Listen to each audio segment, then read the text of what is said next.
Okay, let's go. Hello, everyone, and welcome to the 5th annual Indie Entertainment Showcase presented by Kultura PR and Cloud 21. We're virtual again this year from the Sundance Film Festival, and hopefully next year we'll be live again. I'm Rena Azim. I'm a barrister in London.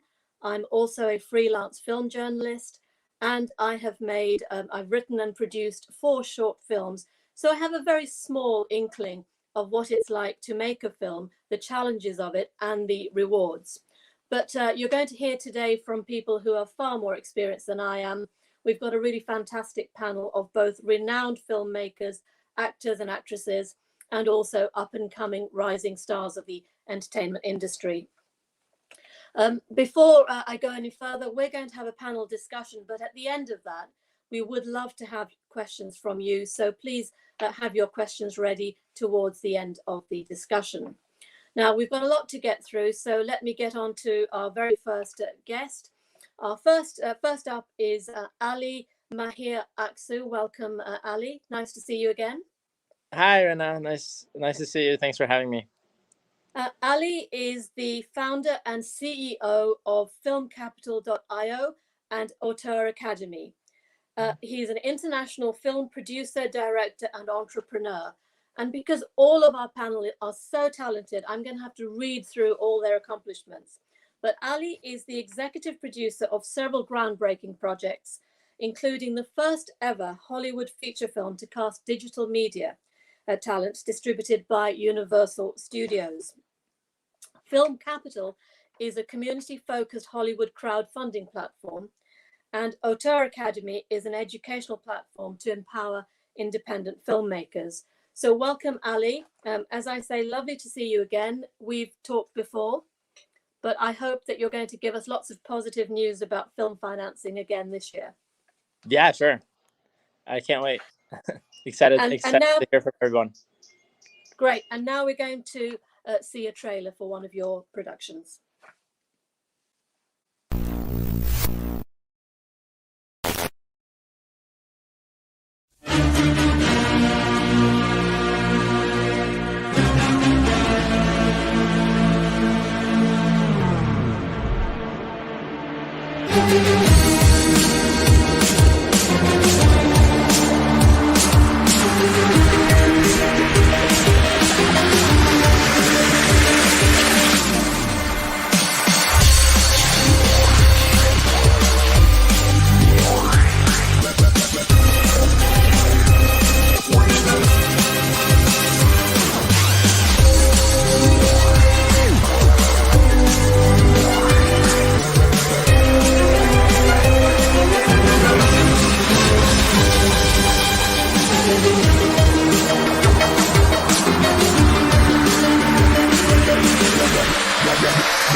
That was great, Ali. Very positive messages there, looking to the future. And I'm going to come back and talk to you more about that shortly. Next up, we have Bobby Dyer, who I think is the only one of us who's actually in Park City at the moment. Is that right, Bobby? Hi, Bobby. Bobby is the executive producer and co-creator of Breakthrough, a mental health journey. It's scheduled for release later this year. It follows 5 mental health stories, including Bobby's own, about her son Spencer, and we'll be hearing more about that shortly. Bobby comes from a very different background. She has 30 years experience in mortgage banking and real estate, and she's currently the president of Dyer Mortgage, a boutique mortgage company providing home loans throughout Florida.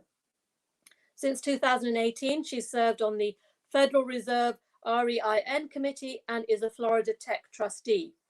She's received more than 50 awards for community involvement, loan production, customer services, and leadership.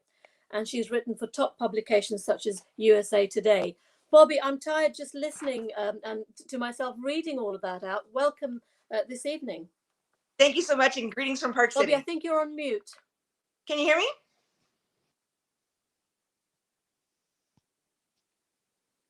Hi, Bobby. Hi, can you hear me?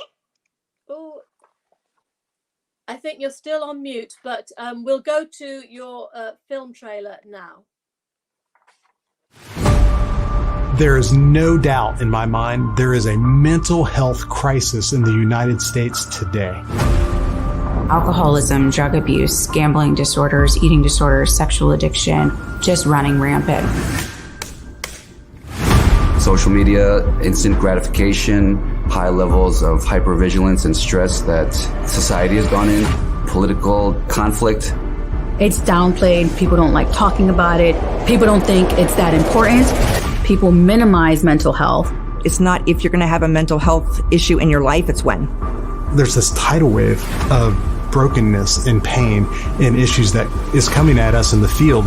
And unless we work together, we're going to see it overtake us.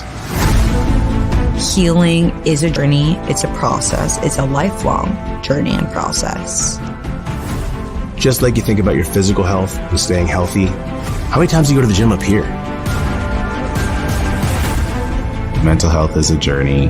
Journeys aren't always straightforward, and it is something that is human. There's always a light. And sometimes if the light's not around you, sometimes you got to be the light.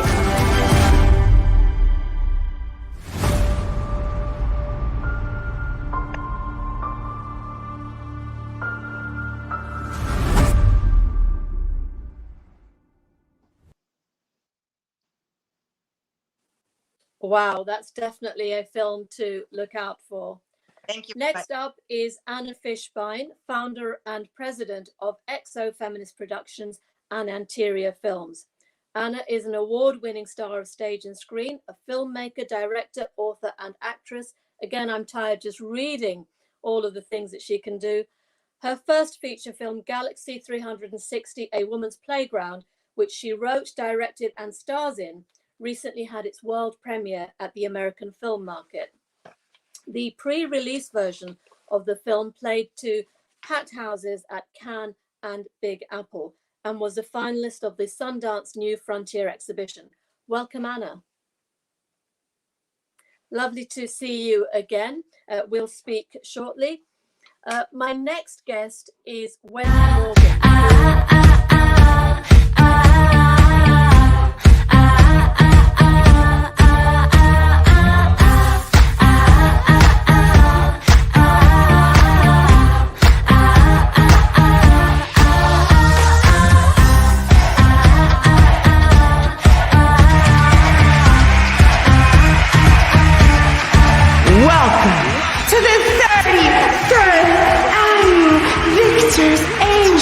Mr. World Beauty Pageant.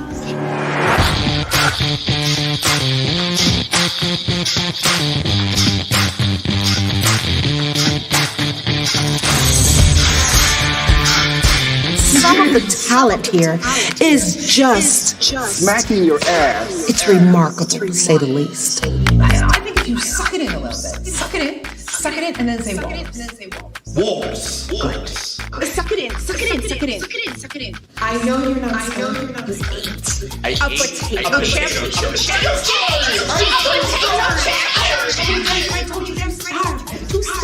Too starving.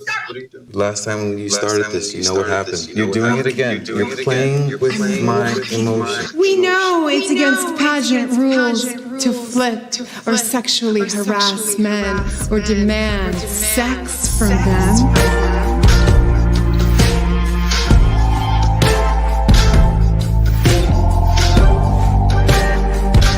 Nothing will be done to you. Nothing will be done to you. Nothing. My toes are cold. You can look. And you can touch.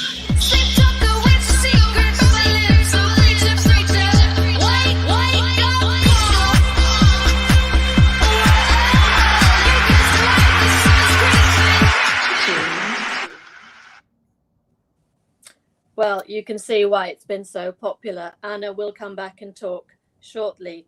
I'm sorry I jumped ahead to our next guest, who is Wendy Morgan. And Wendy is joining us from the UK. Wendy is an award-winning actress. Her career spans 43 years, and she's worked with some of the biggest names in the industry, including Richard Gere, Anthony Hopkins, Vanessa Redgrave, Helen Mirren, Patrick Stewart, Elizabeth Taylor, Tony Curtis, Rupert Everett, to name just a few. Wendy recently made her directorial debut with a powerful docudrama called Mercy. And in Mercy, she unveils the truth behind the devastation caused by animal agriculture. It's told through the eyes of a pig named Mercy, and also those involved in the factory farming industry. It's a really tough watch, but a very powerful film. The film recently secured a North American distribution deal with LA-based company All Channel Films. Welcome, Wendy. Hi, Rena. Thanks so much for having me, and hello, everyone. Lovely to see you, and let's see a clip of the film now.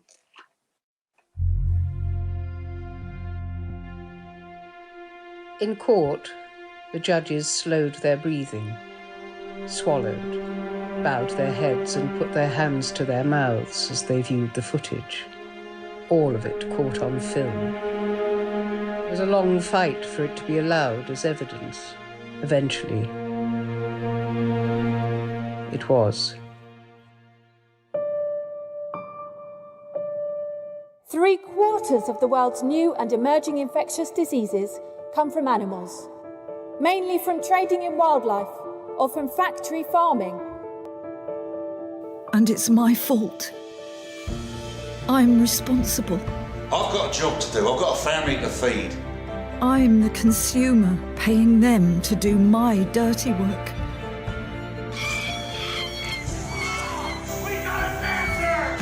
As the animals are driven off the trucks, the workers must see them as pieces of meat, to be killed as quickly and efficiently as possible. Pigs rank number 4 in animal intelligence behind chimpanzees, dolphins and elephants. I remember being born. I do.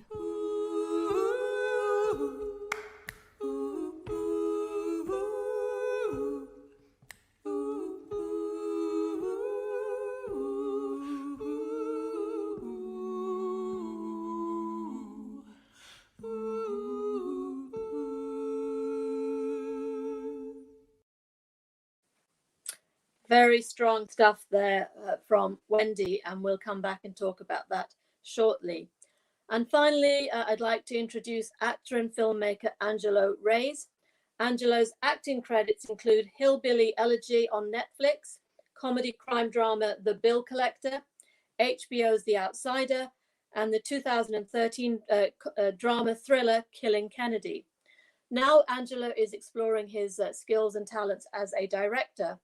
And his project that we're going to be talking about today is a short film called 21st and Colonial. It's based on a true story, and it's about a young Black man struggling to support his family, who crosses paths with a police officer, an overworked police officer who suffers from PTSD. The film has been a strong favorite on the festival circuit. I've watched it, and it's a very strong piece of work and a fantastic debut. Angelo, hello and welcome. Thank you for having me. And let's see the trailer for the film. Let's go see what my buddy James is doing. Shit.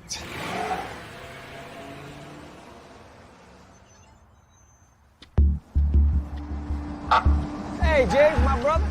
You again. Fuck you want, man. Where you going? I ain't going nowhere. Working. What's up? Going to work. Boy, got an on-time card now, huh? Nothing you talking about. Get the fuck in there, man. Fuck off me, Turn man. around. Turn around. Get in here. What are you doing? Get in the back Fuck of the off fucking me, car. man. Up against the wall. Spread it. What's wrong with you, man? What you got going? I ain't got shit going. Oh, you ain't got shit? Nothing? No, nothing. Oh, what about here? Oh, shit. What's this? I don't know. What's this? Yeah, you don't know. Nah, Neither do I, know. because it's mine now.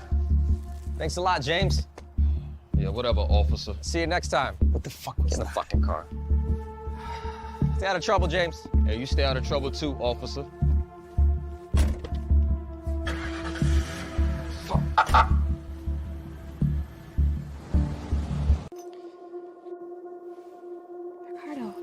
Get dressed. I don't want to. Say what? I just want to go home. Home to what? Ain't nobody wants you. Hey, do you see your mom looking for you? Any wanted posters out? I took you in. How about you all these nice clothes, nice things? What, you think that's free? Baby, you're part of our stable now. I'll take care of you. Now get dressed. We out in 30.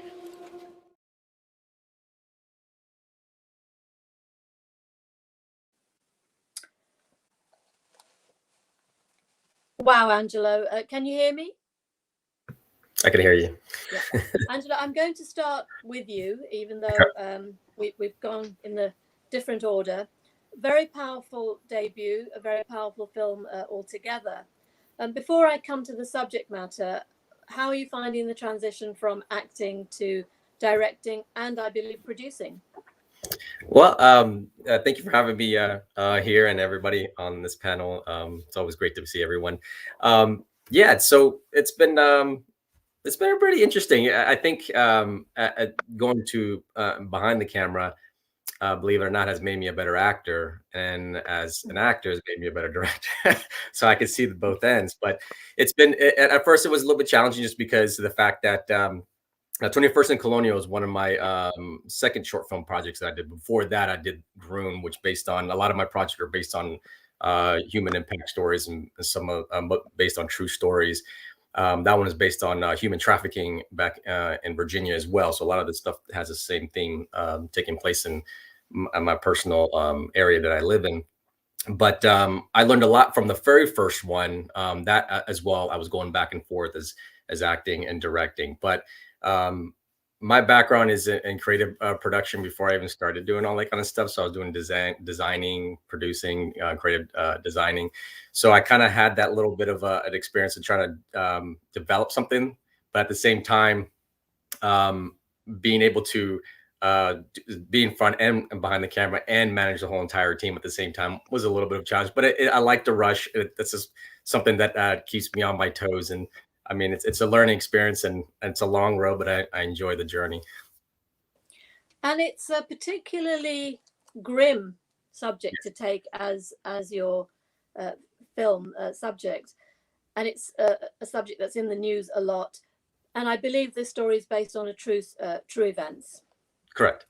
Yeah. So the reel you saw there was two. The reel we just saw. The first one is 21st Colonial. The second part of it was a different short film, so I don't want it to confuse the two there. But so yes, 21st and Colonial is based on a true event that happened in Norfolk, Virginia, where I live at. I got to know the family. So basically, what happened was the Omar Johnson rolled up to a drive-through bank and was cashing in on a fraudulent check. Police were called, police officer came, and then he was shot 14 times while he's in the car. There was a lot of discrepancies within that whole entire event. It was going back and forth. So what I did was I knew the brother and I met the family and I started talking to them and say, hey, listen, I would like to really do a little story around your son, if that's possible. And they gave me the green light to do it. So, but it took me about a couple years to do it. But there's a lot of different point of views within that story. So I was trying to get point of views from both sides. You know what I mean? That's why it's a parallel narrative, and that's why it connects and it goes really quick. And because I wanted to in a short film concept, it's hard to really, give out a message within those 15 minutes. So that's why it goes so fast and it's really great. And the camera is always not on a shoulder cam, no jibs, no dollies, and it's always fast paced. So they give you that gritty look, that real feel street sensation. What struck me, Angelo, was the beginning of the film, which is really people just living their lives, very ordinary, mundane tasks that they're undertaking. And then you have this very violent conclusion. Mm-hmm. And I just wanted to know whether that was deliberate, that juxtaposition of the ordinary with this very extraordinary conclusion. Yeah. So within the story of anybody reads it's based on a true story, they know what happens at the end, right? But they don't really. I wanted to build up to what happened within those 24-day period, 24-hour period. So people live their regular life just like Omar was living his regular life, and then police officers really going on through his regular life.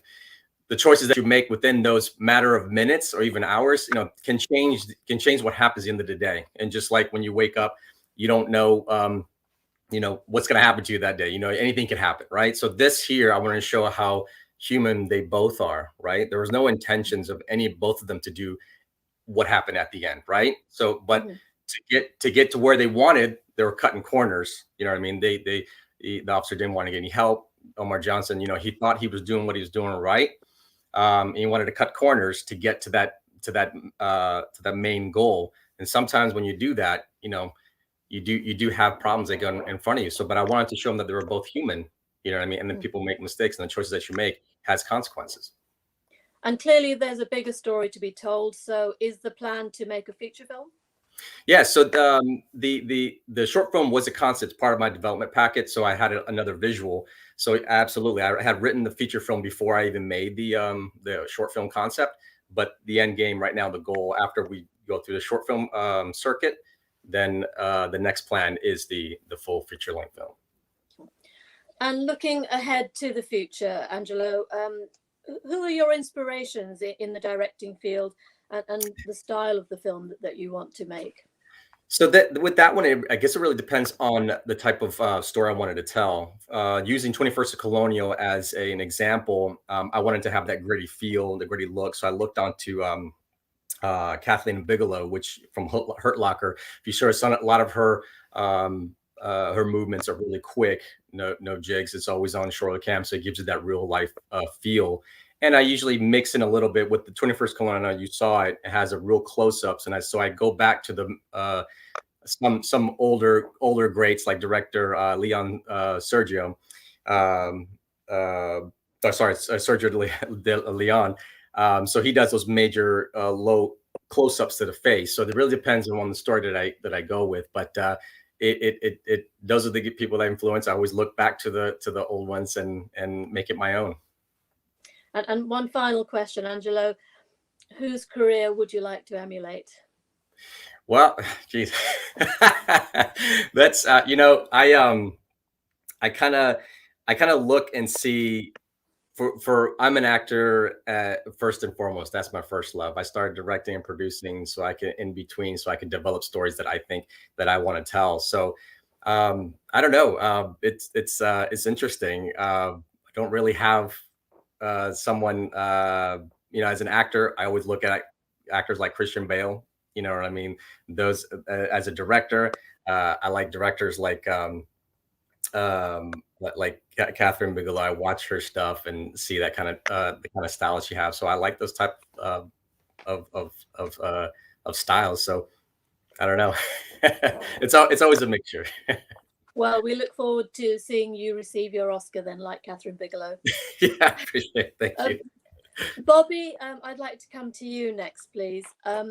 Obviously, I read out your background, which is not from the film industry, but the trailer that we've seen is for a very, really, again, another subject matter that is grim, potentially, but something that is very personal to you in this particular case. But before I come to the subject matter and the film that you've made, tell us a little bit about how you go from your real estate work to becoming a filmmaker. Well, thank you so much for the question, and it's a privilege to be on with the panelists and moderator today. So thank you so much for the invitation. I don't know if others can hear Bobby, but I'm having trouble hearing her. You can, okay. Okay. In addition to owning a mortgage company and a real estate investment company, I'm also a writer for over 20 years. So the transition to make a movie came somewhat naturally. The motivation for making the movie was to really rip the Band-Aid off the stigma of mental health in America and to let people know that there's other individuals just like them, normal everyday people that are going through similar things. And if we talk about it and work on it together, we feel it's something that we can make a difference with this picture, with not just educating people, but giving them best practices that they can use in their everyday life in order to improve on mental health in America, how to get resources, and try to change the narrative on this to a positive. Now, Bobby, a mental health journey, and the trailer tells us that it is very much a journey for many people. For you, it's been a particularly sad and tragic journey.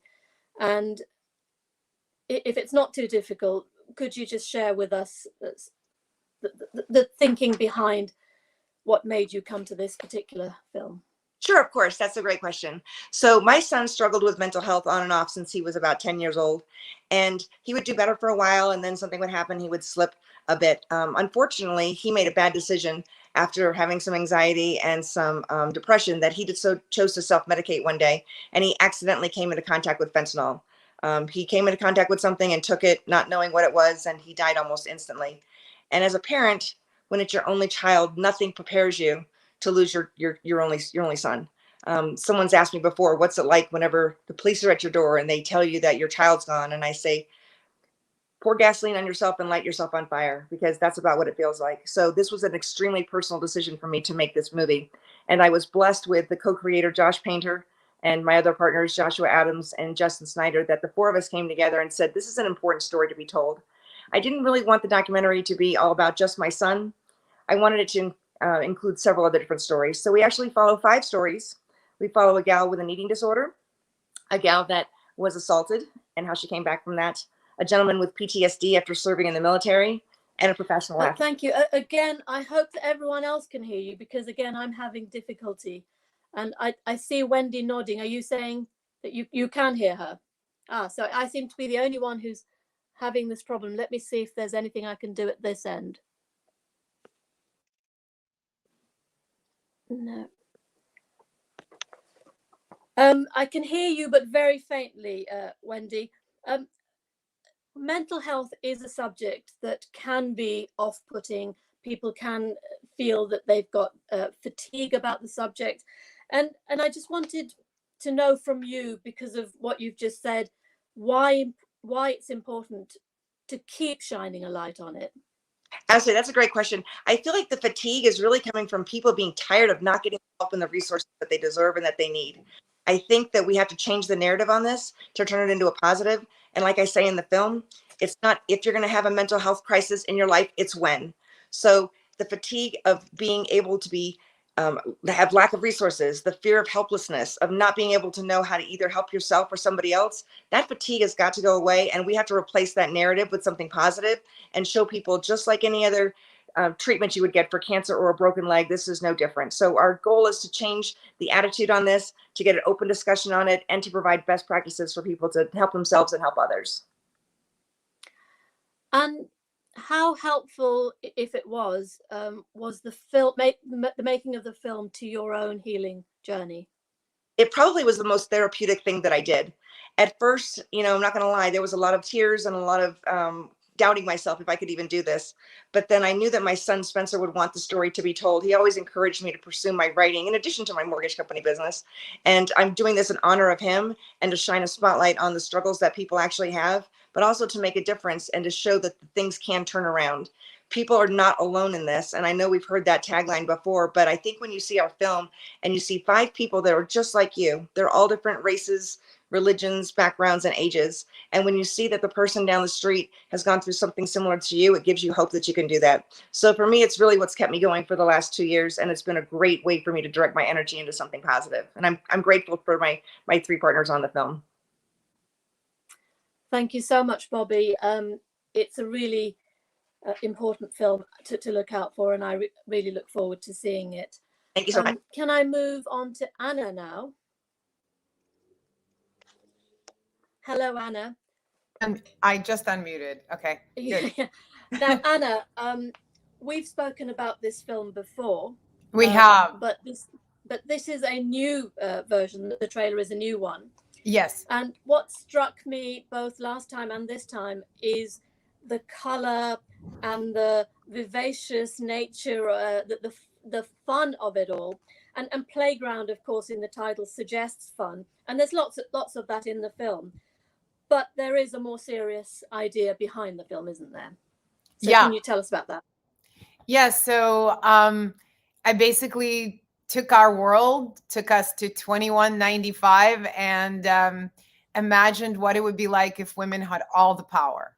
And in this clip, you see the women talking about sexual harassment, and they're just like having fun with it. They're like, you know what? Nothing happens to us, and we can just grab men's asses, and that's all right because that's our world, and we have all the money and we have all the power. And it was a really incredible experience for us as actors, both men and women, to experience having that reversal as being the base of your acting. So, the women had to, touch the guys without any respect to their personal space, kind of like, when men, you're walking by and a guy just slaps your ass or touches you or feels like it's okay to go inside your personal space and touch you or hold your shoulder or help you up or whatever it is. So in this film, as a director, I had to tell, my actors and the women actors to be able to breach the space of the guys. And they were very uncomfortable, and the guys had to be really, really uncomfortable being touched by us. And they had to express, and at the same time want it, because the approval of the beings in power makes such a difference. And so when you reverse the gender, you experience this worldview internally. And it was at the same time very, very funny, because there are the guys going, oh my God, I have a muffin top and my ass is not tight enough and my nipples aren't perky enough. And, and they had to say those words, and they had to feel what it's like to be worried about every little hair upon your head before you appear in public, as we women do. And so it really kind of emphasized the continued inequity in our worlds. And and I just touched upon, just talking just now, I just touched upon the body. I haven't even ventured into other areas of our lives, And when you were filming from day to day, did the actors go away and say, I've really been thinking about this, and I'm thinking about it in a way that I've never thought about it before? Oh yes, we had those moments. Actually, everybody had those moments, including, and when I say everybody, I mean the crew, the cast. We had tears sometimes on set, because there was some really powerful moments where the men would really empathize with us, and some of the women would share some of their experiences and say, well, you know what, this happened to me. And I just remember one of the male actors, the actors in this movie, the men who played the districts, were so sympathetic to our plight and were so kind and were so conscious. But each one of them every single day would say to us, is this what your life is like? Does that really, really happen? Do you get asked that like all the time? And the other women or me, we would say, yeah, all the time, like all the time. And this was the incredible thing. And so everybody came away changed. And I actually, when I started the process, I don't think I knew that I would be as affected as I was. I would be as changed, that I would really understand that I am hitting upon something that's actually real, and that is kind of like an underlying dormant inequality within society, because we're so used to it and we've lived in this for so long. But on the other hand, Anna, because a lot of your films touch on this subject of, and I'm going to use the term feminism in the loose sense, but it is about females and their life experiences. Do you get people who say, oh no, not another feminist film again? Oh, yeah. You know what? I cure them with humor. I cure that statement with a little laughter. And I do get that. I remember I was at AFM and I met a bunch of teen boys, and they were like, what are you here for? What do you have? And I told them I have this movie. And I like to say, I start my pitch by saying, I always say the same thing. I say the year is 2195, women rule the world. I remember at Cannes, people, some of the men I would speak to, they would say, don't they already? And they would be like really upset about it, that I'm even going there, And then these boys said, oh yeah, So I finished my pitch. I said, women rule the world, men dream of getting married. And they're like, yeah, that was like, you're trying to like mock the 1950s, but now like it's all perfect. We don't have this problem. So I get a lot of people claiming or saying to me, this is not a problem anymore because feminism is alive and kicking, and the Me Too movement and everything like that. And I always say, yes, we've made progress. Yes, we continue to make progress, but we haven't really made that much progress. And I love to quote statistics, and they're very simple. How many women rule countries? How many women can you count on your hands? How many women billionaires are named? When we have those lists of billionaires, who holds the money and the power? It's the men. And, I love you all men on this panel. This is not, like I always have to say this, that I am a feminist, a proud feminist, but I also, and I believe in having this conversation together between men and women. And, just because you're a feminist doesn't mean that you're aggressive or angry, and this is always the apology that every single feminist makes. But I think it's just simply about equality and justice, and about seeing the world that is evolved and where men and women actually work together to make decisions on a global scale for the other half of the human race, which is women.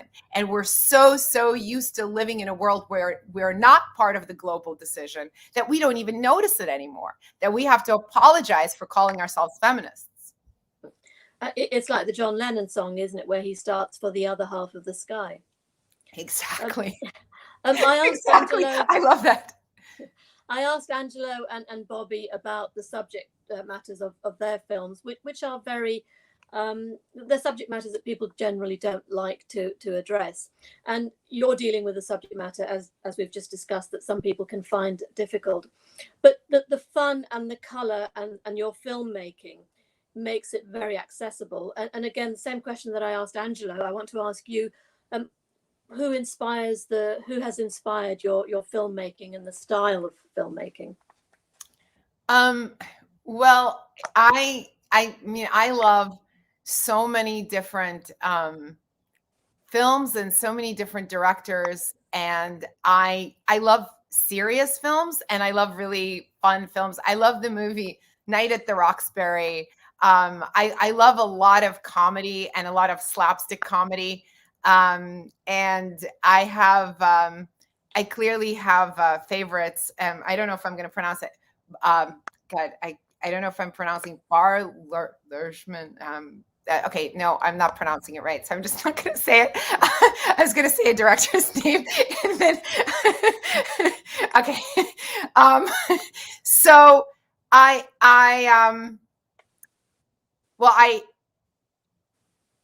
okay. I'm just thinking of like a whole bunch of people all at once, and I'm thinking of a whole bunch of comedies, but I really didn't prepare for coming up with people. I mean, I can tell you actors that I love and performances that I love, and I love Tina Fey. I love the Mean Girls. I love Amy Poehler. I love their comedic way of interacting. And everything that they do, from their actual live performances to their movies. And I want comedy, I want comedy to have a kind of punch to it. But at the same time, I do believe that comedy is the path to really freeing us to be able to accept things that are difficult to accept, issues that we may not be able to approach when we approach them comedically. Sometimes people are able to digest it more easily. And so I guess that's, I mean, Tina Fey and Amy Poehler have inspired me incredibly from all of their SNL days. I would certainly agree with you there that comedy is often the pathway or the gateway rather to understanding the subject. Yeah. Thank you, Anna. Moving to Wendy. Not a great deal of comedy in Mercy, Wendy. No, not a lot. But a really tough watch, but a really fascinating one. And again, a subject that you wouldn't perhaps think was on your mind until you saw the film, and then you think, well, why isn't it on my mind more? It's an incredible film, and there's a fantastic quote that you've used at the beginning, which says that in suffering we are all equal, whether you are a pig, a dog, a bear, or a boy. And that I found that really a fantastic way to start your film, because the character, if you like, of your film is a pig. Mercy is a pig, and we see the world through Mercy's eyes. And I just wanted to ask you, why did you decide on that as one way of telling this story? I got involved in the topic because I heard about an investigation by Animal Aid about some abattoirs in the UK, and they investigated 10, and 9 out of those 10 were, or 8 out of them, no, they investigated 9, sorry, in the UK, and 8 out of the 9 were found to be abusing the animals. And I went and stood outside one that was quite near me. And so seeing what I saw, hearing what I heard, and seeing pigs come in, baby pigs, you know, all kinds of ages, but mostly young animals coming through in these huge trucks. I mean, I've since been in America and seen these even huger trucks, but that I found so overwhelming and disturbing, and something that I didn't really didn't want to think about, really, although I have been vegetarian on and off in my life. But it drove me to write about it, and not really having been a writer per se, just been an actor. And then I thought, how on earth can I tell a story about this subject? You see documentaries brilliantly made, like Earthlings, Cowspiracy, Dominion, Sean Monson's amazing films, and many more that deal with it hard and brilliantly. And then there's kind of cartoon things that are kind of cute for children. So how to tell this story without too much alienation, which is going to alienate people because it's such a hard topic. So in the end, there was one day we tried to name the pigs as they went through, just to give them an identity, and, you know, you matter. You're a being, and you mattered. And one day, one truck was going through, and I was looking into this one pig's eyes, and I had shot it on him or her, I didn't know, on my phone, and this particular pig made it into the film. And I said to my friend Paul, standing near me, what should we call this one? And he said Mercy. So that's where the name came for this particular pig, and ultimately the film, although it was originally called Meat, but then more drafts came, and then as the drafts went on, it came that it wrote me in a kind of weird way, I have to say, because I kept trying to stop and it kept writing me. And eventually it was told through, initially, fundamentally, the protagonist is Mercy the pig. Although then the other characters that I didn't really want to be very sympathetic to, actually, as the writing process was happening, a sympathy came to them, which I hadn't expected, because I was down with these people, you know, and I couldn't be, because everyone's got their story. So long-winded answer, I'm so sorry. Well, that's very similar to what Angelo said, that he didn't want to come down on one side, as well, because there are stories to be told on all sides. And your film is equally fair, even though it's very clear where your heart is. It's very fair the way that you deal with all sides of it.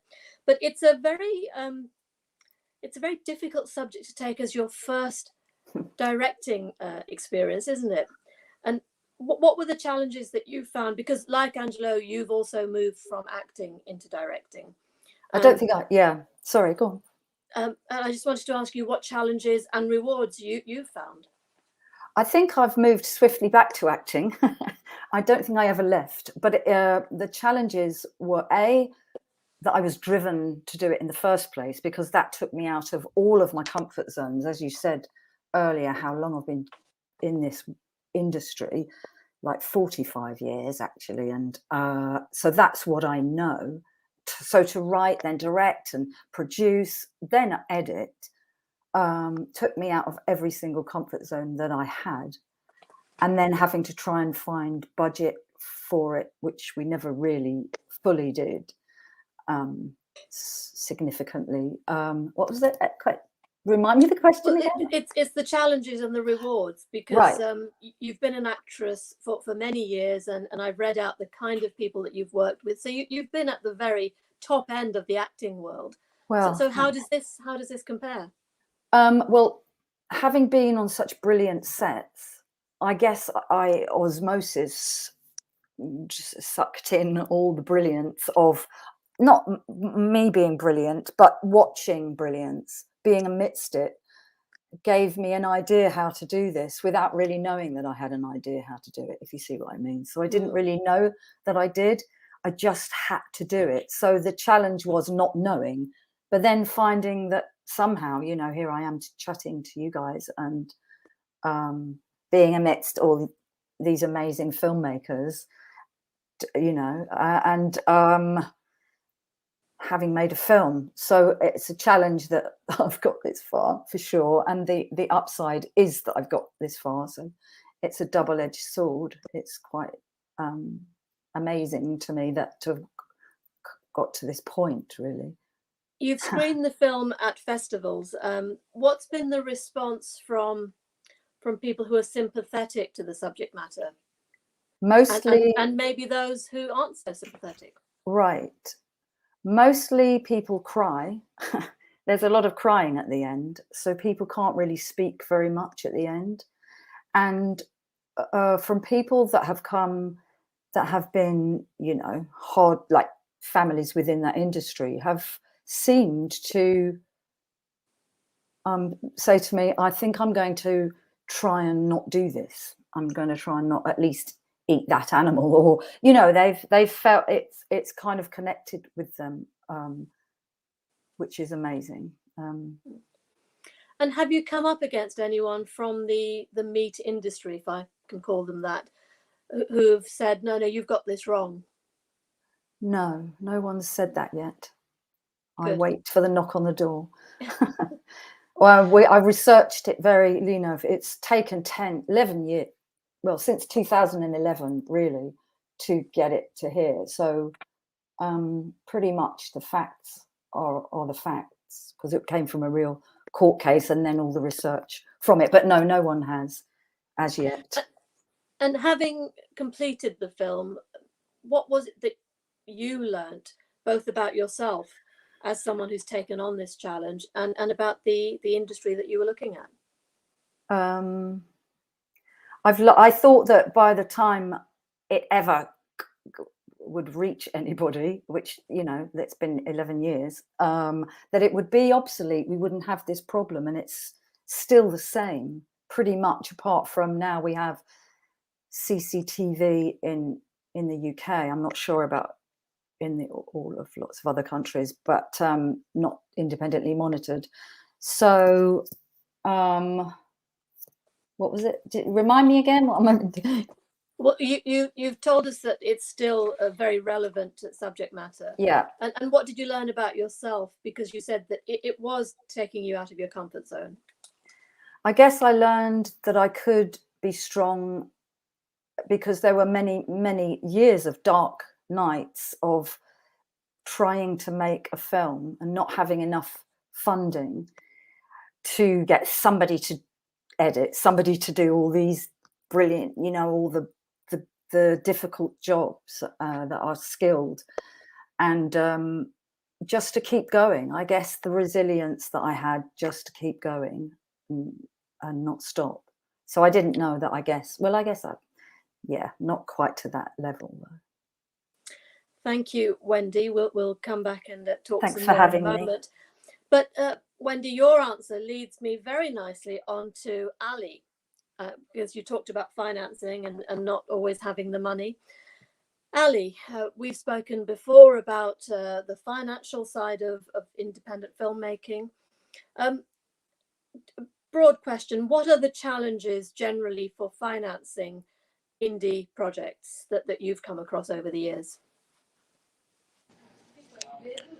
Challenges in financing projects. I think most of it is about having an actual producer who knows how to do the financing structure is one of the biggest challenges, because we talked about this yesterday. But a lot of the filmmakers think that they need, let's say, they're making a movie for $1 million. They think they need $1 million, but that's really not the case. So a lot of times I see that people are struggling to put together the entire piece as just one, equity piece. But there's a lot of alternative ways that you can use and really, greenlight yourself in a smart way. And what's the importance, would you say, of crowdfunding technology in the entertainment industry? Well, it's completely groundbreaking in my opinion, because we're the only and first crowdfunding company, equity crowdfunding company in this space. There's a lot of crowdfunding companies. What we do is more equity crowdfunding, which is selling shares of the movie, not necessarily collecting, support for in exchange of perks.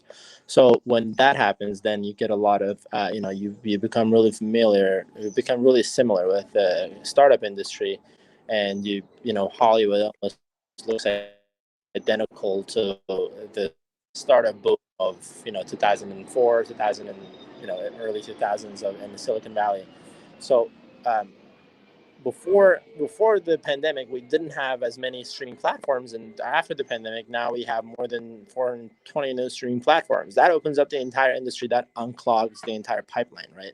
Because before this, you had a couple, 6 major studios, a couple minor studios, and you had distributors in these film festivals that would distribute your movie, if and only if you have a celebrity and a A-list actor in it that somehow has a sales value. Now the landscape is changing fast, and I think it's the best time to be an independent filmmaker, as long as you have a minimum 90 minutes of content. I'm talking about feature films, but done in the right way, your likelihood of getting distribution is exponentially higher. You may have answered my next question. What impact has the pandemic had on the indie market? You've mentioned the streaming services. Is there anything negative that the pandemic has had a particular effect on? I thought it was early Christmas for the entire industry. I mean, I don't want to sound like the pandemic is awesome and all that. Obviously, the pandemic itself is very challenging for the entire humanity. I think it's still a challenge that we're still trying to fight, and it's going to take a little longer, turning into an epidemic almost. But for the entertainment industry, I thought it was really revolutionary, because again, with the streaming platforms, I haven't seen Christmas movies selling after August. September 1st is a deadline. This year we went until December, and things are just selling a lot faster. Everybody's asking for more content, and new streaming platforms are coming into play, and bigger streaming platforms are coming into play. Now Paramount Plus is in, Amazon is in, obviously, and these guys are huge buyers. So pandemic created an amazing opportunity for independent filmmakers. So the streaming services, the boom of the streaming services, is that a good thing for independent filmmakers because there are more markets for their work? Absolutely, yes. I think now, as long as, again, you deliver a commercial movie in a way that is done properly, 90 minutes, and you have your act straight, then I think there's no way for you not to have proper distribution from any of the streaming platforms. Again, there's more than, when I looked at the statistics, it was 2021 summer, so I'm assuming there's a couple more. So we can definitely say more than 500 new streaming platforms now. If you're not selling a finished content, you're probably not talking to the right people, or you haven't yet.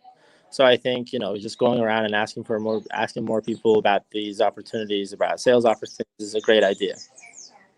And are you seeing any particular trends in terms of subject matter, for example, that the streaming services are buying? This is what they want more of because that's what audiences want.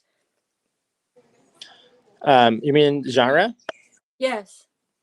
Yeah. Well, I think I can't say this is declining because I think everything is selling these days, but feel good movies are definitely rising. Um, you know, Movies that kind of give people a positive outlook and kind of a hope. Those are the times that these are the times that we need those type of movies. I think same wave happened in the Second World War when um, the US would push an agenda, the government would push an agenda in Hollywood, push more feel good movies because people needed to feel better during the war times. I think this is very similar where everybody's in a whole different paradigm now, and they're trying to adapt, and the content that's selling more looks like more of the feel good content. And for the just to add this in terms of adding the star power now, if you mentioned I made my first movie with social media stars. That was 2015, 16, and it was really new then, and the distribution was not necessarily there yet because still the studio system was really powerful and the classic traditional distribution system was in place. But now if you have an existing audience and through your cast, then your likelihood of getting acquired is a lot higher. Thank you, Ali. Very helpful information there. Now, we've had some questions from the audience, and there's one, Anna, I'm going to leave you out of this for a moment because there's a specific question for you. But to the other filmmakers, one of the questions is that you've picked on what might be termed social justice issues. And we want to know what made you choose the particular subjects that you did for your films. What was it that drew you to them? And what do you hope that your films will achieve? Perhaps if I start with Angelo again. Yeah, so the way I tackled some of the subjects, most of the subjects, I say 90% of all the subjects have to do something about my community. Like for an example, the first one was human trafficking in Virginia. Virginia followed at the time when I did this years ago, followed right on top of the list of one of the worst as far as human trafficking, domestic human trafficking, and I wrote a story about that. And then because I live in a military town, I have a lot of veterans who suffer from PTSD, mental illness, non-combative and combative. So I wrote a story around that issue as well. A lot of the things that I do is basically I take both sides of the story, and I deep dive into it, and that's what helps me as far as an actor as well. And I know I need to feel the character, so I want the audience to feel, understand them. So most of the stories that I pick up is I start around my experiences and where I live at, and that's what I choose. Most of the topics is that what's important, and giving a voice to those who don't have one, basically. Yeah. Thank you. And Bobby, question for you. At what point did you feel compelled to tell your story?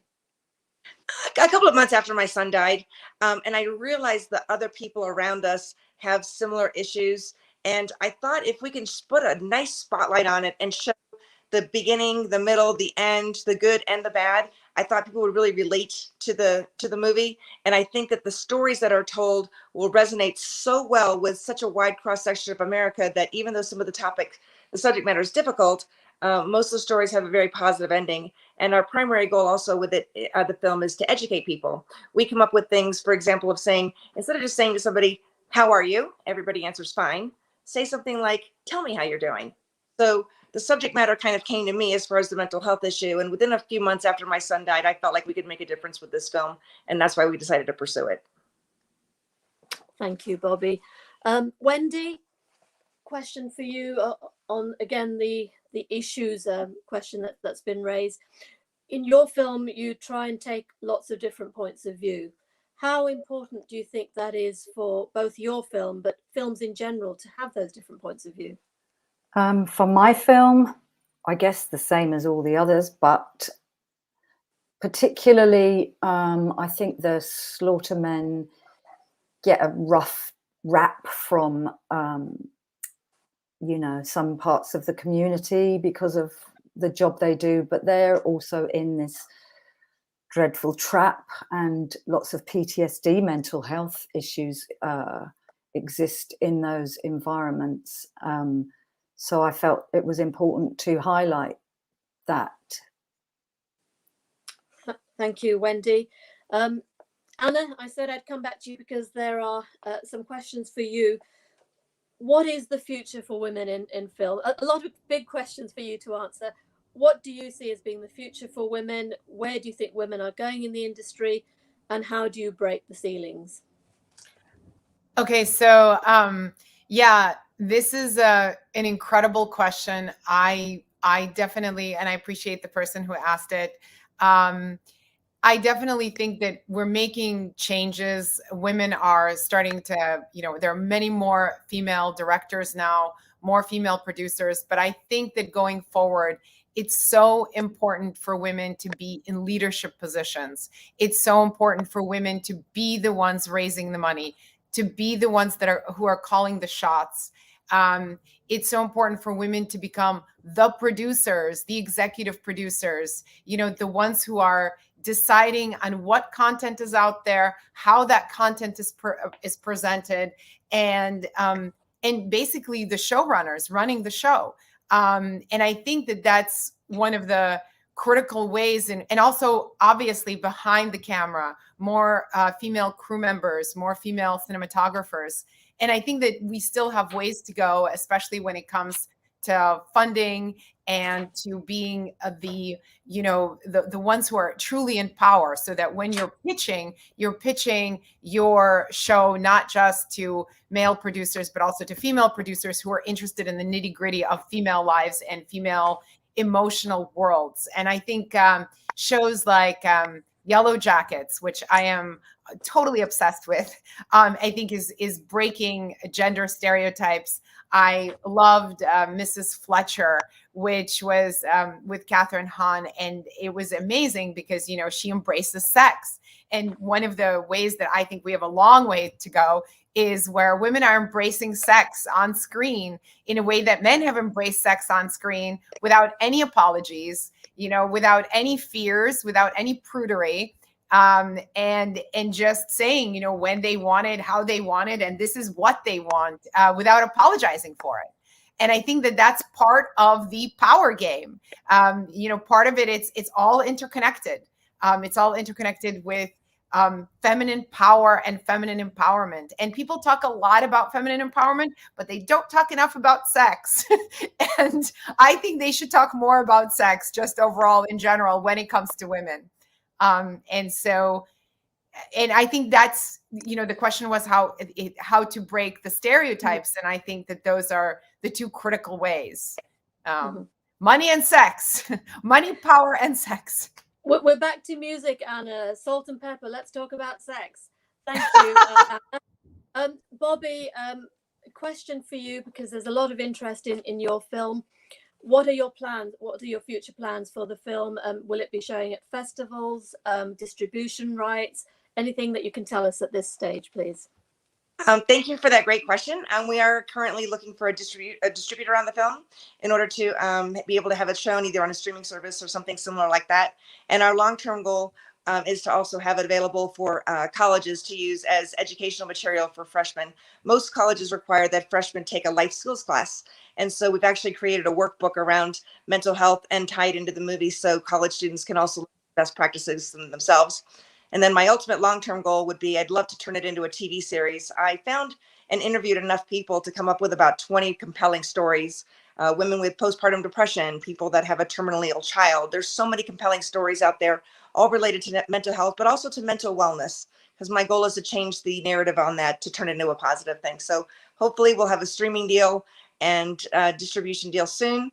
And we'll also be able to turn it into other avenues. Bobby, I wish you the very best of luck with the film. It's going to be incredible, and I really hope that it's seen by as many people as possible. Ali, two questions for you.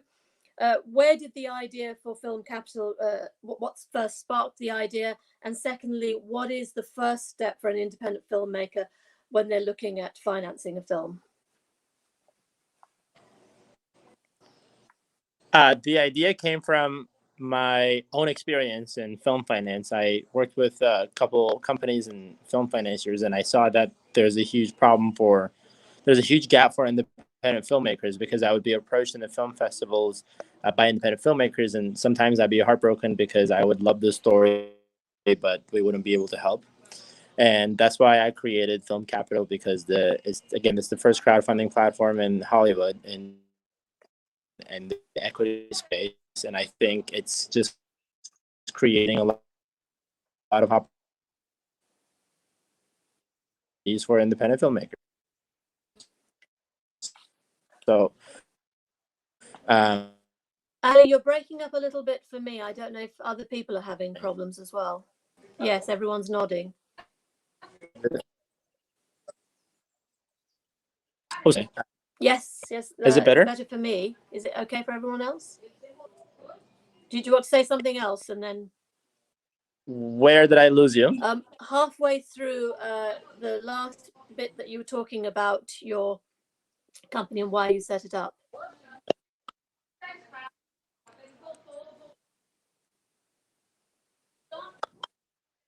Got it. So the idea in summary came from my own experience, especially at the film festivals, trying to help independent filmmakers tell their stories, but we wouldn't be able to do it because the traditional system wouldn't allow. So I just wanted to create a leap for everybody and an opportunity for diverse stories to be told, and just give a chance to independent cinema.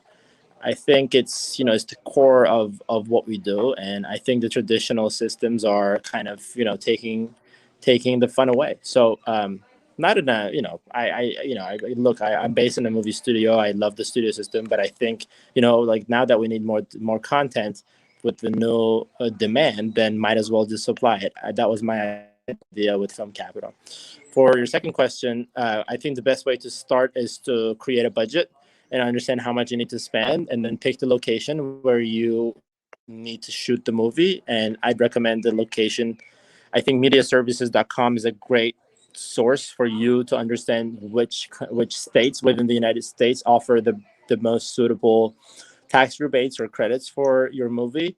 And that if you could always shoot it in a different country like Romania, Turkey. Those are also offering really great opportunities.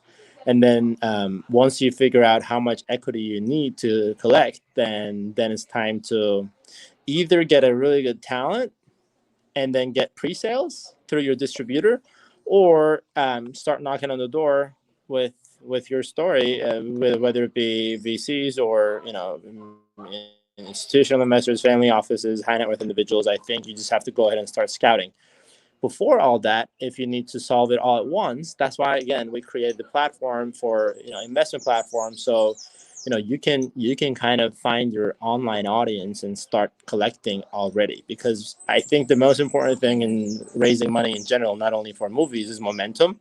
So once you have a great momentum that a lot of people are flocking towards you, then for every investor it creates a FOMO, and then you're in, and you really have to do your work. You have to study fundraising. You have to understand what kind of tax incentives you can offer to your investors. If you know everything about that's being offered, then you can make sure that you're not missing an opportunity. But a lot of people fail to take advantage of tax credits, again, crowdfunding and stuff like that. So go above and beyond if you're really serious about making a movie.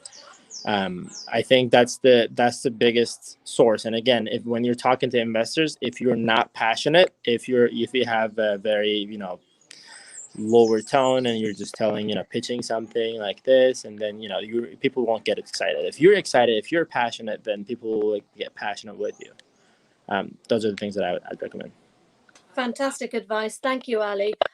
We're going to wrap up, but before I do, I'm going to ask each of you where to next. What are the projects that you're working on? So perhaps Ali, I can start with you. The next film, the movie. Any project that you're interested in and becoming involved in. Oh, right now our 2022 calendar is booked. So we're wrapping up the movie that we shot late 2021, which is Alaska. We shot it in LA.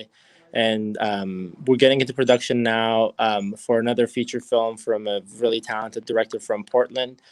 We're shooting it in Portland. And then in June, we're shooting a social impact documentary. And then after that, we have another feature film to be shot in Turkey. And if we can squeeze one more in for 2022, I think I will. But for now, more of a bigger budget movie, a social impact documentary, and a low budget thriller is on my agenda. That's a pretty full slate, Ali. Good luck with all of that. I try. Bobby, Thank you. what's next for you? Next is obviously trying to find a distribution outlet for us and continuing to promote the movie, doing a tour, submitting to festivals, and just spreading the word as much as possible and changing the narrative on mental health into something more positive with mental wellness. Great. Best of luck to you. Very much. Angelo? So my next objective is to make the 21st of Colonia into a feature. And then in between that, I'm working on the next short film concept, which is Invisible Wound, which is also 2 stories about, I was telling you, 2 with PTSD veterans, one with sexual assault in the military, and the other one is combative. So I'm putting that thing together to pitch this year as well. Thank you, Angelo. Wendy, what's up for you? Well, getting Mercy out. And I have a short already written about cows and a feature written, which could be a series about cold water swimming called Swim. And I've got I've got some improv comedy. I'm doing a couple of shows next week. I'm waiting to hear on some films coming up. So hopefully a little bit of acting coming up too.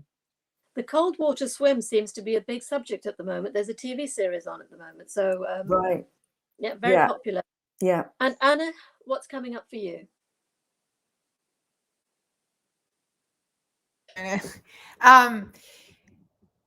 So I have a film that I've been working on that's my next the next feature that I want to tackle. It's called How to Seduce Your Dinner Guest. And my 2 pilots that I am also working on bringing into life. One is called Infidelity Club, which is a cheating club for women. And then the other one is called Healthy Nuts, which is also a fun comedy. And I can't wait to have Galaxy 360, a woman's playground, out there in the movie theaters. Hopefully after the pandemic is, a blip in our communal history, and having to share that film with the world, and possibly having panels around the film and having people discuss how it affects them, and really launching it into Movement 360, where men and women come together and discuss how we can improve the situation for women, and where men are really part of the conversation and they're part of the feminist conversation. Amazing. I wish you the best of luck with that. And if you come to London with your panel discussions, please do get in touch. Oh, Thank yes. you. Thank you, Ali, Bobby, Angelo, Wendy, Anna. Thank you so much. You've been an absolutely fantastic panel. And to our event producers, Nicole Mudge, thank you so much, Nicole. To Gautam Chandna, who's been keeping it all going. Thank you, Gautam. And we look forward to next year, and hopefully we'll be able to meet in person. So until then, goodbye. Thank you. Bye-bye. Bye. Bye.